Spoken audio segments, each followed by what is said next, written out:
متاثرین کی تعداد ہے وہ بہت زیادہ ہے، شاید لاکھوں میں ہو سکتا ہے کہ کروڑ سے بھی زیادہ ہو، اور یہ کسی بھی حکومت کے لیے ممکن نہیں ہے کہ ان کی آبادکاری جو ہے وہ فوری طور پر کر سکے، ان کو گھر بنا کے دے،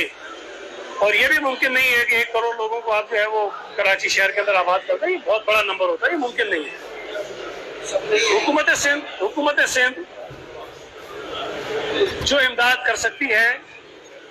پہلے تو ظاہر ہے کہ وہ سڑکوں پہ بیٹھے ہوئے ہیں، ان کو ٹینٹس فراہم کرنا چاہتے ہیں، ان کو کھانا دینا چاہتے ہیں، ان کے زمینوں پر جو پانی ہے اس کو نکالنا چاہتے ہیں تاکہ وہ اس پوزیشن میں ہوں کہ ان کی زمینیں آباد ہو سکیں، اور جو لوگ اپنا گھر بنانا دوبارہ چاہتے ہیں ان کو گھر بنانے میں ان کی مدد کر سکیں۔